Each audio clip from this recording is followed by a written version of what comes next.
আমার চ্যানেলে তোমাদের সকলকে স্বাগত। আজ আমরা ক্লাস 8-এর রায়োমাটির প্রশ্নবিচিত্রা থেকে ভূগোলের দ্বিতীয় পর্যায়ক্রমিক মূল্যায়নের দ্বিতীয় স্কুল সলভ করব।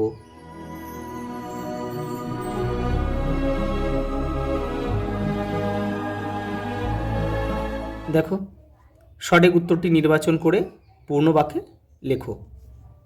তুমি যদি মাঝ সমুদ্রের একটি জাহাজে ডোলড্রামসে থেকে থাকো, তাহলে তুমি কোথায় আছো? এটা হবে নিরক্ষীয় এলাকায়। অপশান ডি আমাদের সঠিক উত্তর হবে। পরেরটা দেখো, যে তাপমাত্রায় বায়ু সম্পৃক্ত হয় তা হলো ওই বায়ুর শিশিরাঙ্ক। অপশান সি আমাদের সঠিক উত্তর। দক্ষিণ আমেরিকা মহাদেশে দেখা যাবে, দেখো দক্ষিণ আমেরিকা মহাদেশে দেখো গভীরতম হ্রদ, এটা বৈকাল, এটা রাশিয়াতে অবস্থিত, এটা হবে না। উচ্চতম স্থান মাউন্ট এভারেস্ট, এটা নেপালে অবস্থিত, এটাও হবে না। উষ্ণতম স্থান এটা আলজেরিয়াতে অবস্থিত, এটাও হবে না। তাহলে এটা আমাদের উত্তর হবে দীর্ঘতম পর্বতশ্রেণী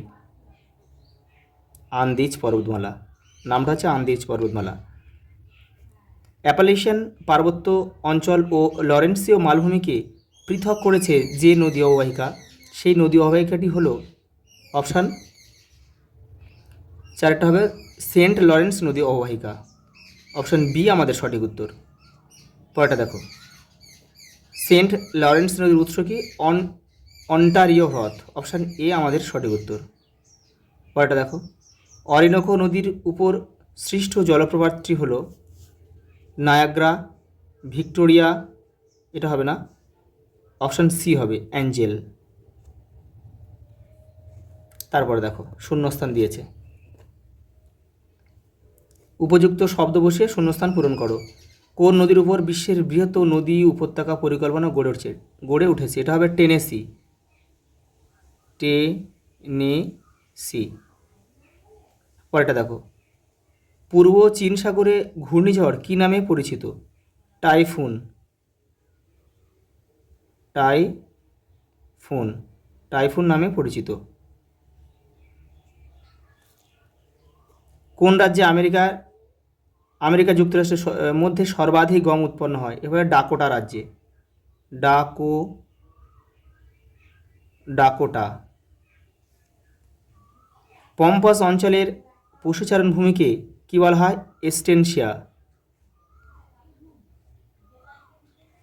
এস্টেনশিয়া।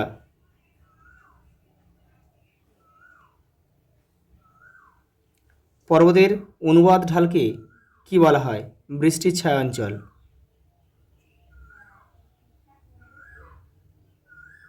বৃষ্টির ছায় অঞ্চল।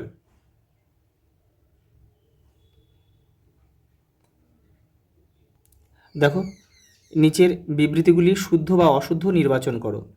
দুটি মহাদেশকে একসঙ্গে যুক্ত করে যে সংকীর্ণ ভূখণ্ড তা হলো যোজক। এটা শুদ্ধ।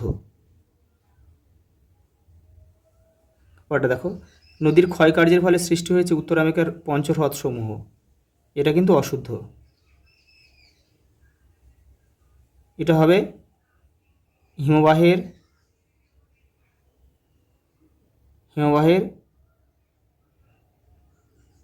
ক্ষয় কার্যের ফলে।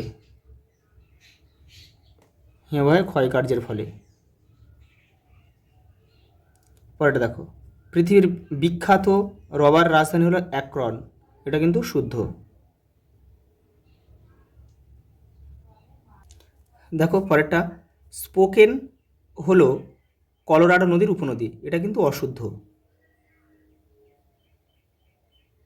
এটা কলোরাডো হবে না, এটা হবে কলম্বিয়া। কলম্বিয়া হলে বাক্যটা সঠিক হতো বা শুদ্ধ হতো। পরেরটা দেখো, কানাডিয়ান শিল্ড অঞ্চলের উত্তর দিকে সাভানা জলবায়ু দেখা যায়। এটাও কিন্তু অশুদ্ধ হবে, কারণ সেখানে অতি শীতল তুন্দ্রা জলবায়ু দেখা যায়। পরেরটা দেখো, স্লিট কি? জলকণা ও তুষার কণার মিশ্রিত রূপ। পরেরটা দেখো, আন্দিজ পর্বতের সর্বোচ্চ শৃঙ্গের নাম কি? অ্যাকানকাগুয়া।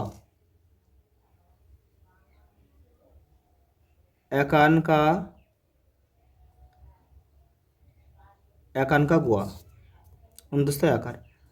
পরেরটা দেখো, পৃথিবীর বৃহত্তম মোটর গাড়ি নির্মাণ কেন্দ্রের নাম কি? এটা হবে ডেট্রয়েট।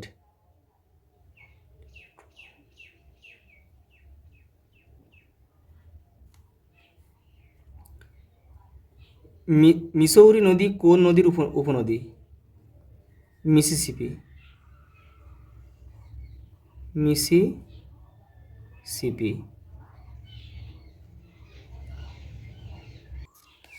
পরের প্রশ্ন দেখো, বাম্বি ক্লাউড কি? দেখো 43 নম্বর পেজে রয়েছে তোমাদের বইয়ের, এই যে লাস্টে একদম দেখো বাম্বি ক্লাউড, এই যে দেখো বাম্বি ক্লাউড, এখান থেকে তোমাদের লিখতে হবে স্ট্র্যাটোকিউমুলাস। এই মেঘ দেখতে অনেকটা স্তূপের মতো ও স্তরে স্তরে সাজানো থাকে, অনেক সময় দেখে মনে হয় স্তরগুলো যেন গড়িয়ে চলেছে, তাই এর আরেক নাম বাম্বি ক্লাউড। পরেরটা দেখো, 22 বেল্ট সূত্রটি লেখো। দেখো তোমাদের বইয়ের 34 নম্বর পেজে উত্তরটা রয়েছে, দেখো এই যে 22 বেল্ট। এই ডাচ আবহবিদ 22 বেল্ট 1857 সালের বায়ুচাপের পার্থক্য ও বায়ু প্রবাহের মধ্যে সম্পর্কের উল্লেখ করেন। তার মতে উত্তর গোলার্ধের বায়ু যে দিক থেকে প্রবাহিত হয় সেই দিকে পিছন ফিরে দাঁড়ালে ডান দিকে বায়ুর উচ্চচাপ ও বাঁ দিকে নিম্নচাপ হয়, দক্ষিণ গোলার্ধে এর ঠিক বিপরীত অবস্থা দেখা যায়। এটা হচ্ছে 22 বেল্ট সূত্র। পরেরটা দেখো, শিকাগোকে পৃথিবীর কসাইখানা বলা হয় কেন? দেখো 90 নম্বর পেজে রয়েছে তোমাদের বইয়ের, এই যে এখান থেকে লিখবে, এখান থেকে কিন্তু লিখতে হবে। যখন মান 2 দিয়েছে তোমাদের এখান থেকে লেখার প্রয়োজন নেই, এখান থেকে লিখলে হয়ে যাবে। এই যে মিশিগান হ্রদের তীরে অবস্থিত শিকাগো শহর মাংস উৎপাদন ও সংরক্ষণ কেন্দ্র হিসেবে বিখ্যাত। এই যে এই কারণে শিকাগো শহরকে পৃথিবীর কসাইখানা বলা হয়, এইটুকু লিখলে হয়ে যাবে।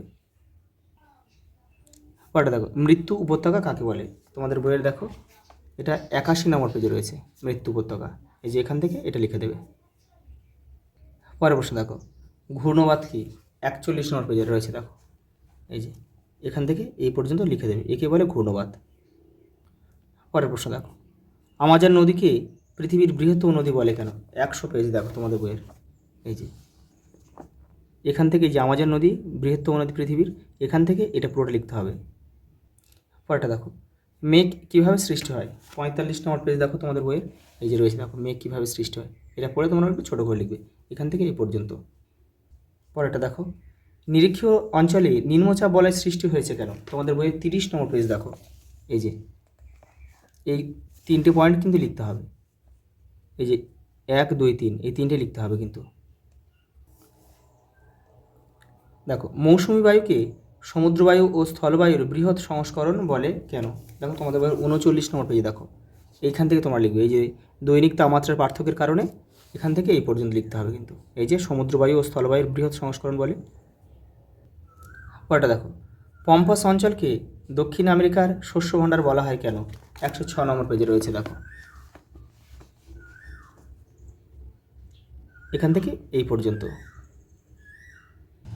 পরের প্রশ্ন দেখো, শৈলক্ষেপ বৃষ্টিপাত কাকে বলে? চিত্রসহ আলোচনা করো। দেখো 47 নম্বর পেজে রয়েছে তোমাদের বইয়ের, এই যে শৈলক্ষেপ বৃষ্টিপাত, এখান থেকে এটা লিখবে, আর ছবিটি কিন্তু অবশ্যই তোমাদের দিতে হবে। দেখো ছবি যদি না চায় তবু কিন্তু এই শৈলক্ষেপ বৃষ্টিপাতের ছবি কিন্তু তোমাদের অবশ্যই দিতে হবে, নাহলে কিন্তু পুরো নাম্বার পাবে না।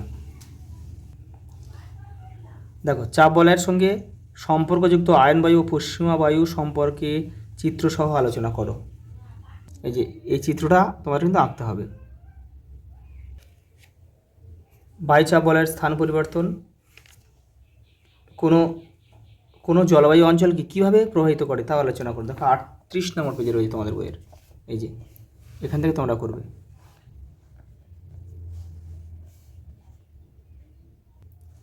আজ এই পর্যন্ত, দেখা হবে পরের ভিডিওতে।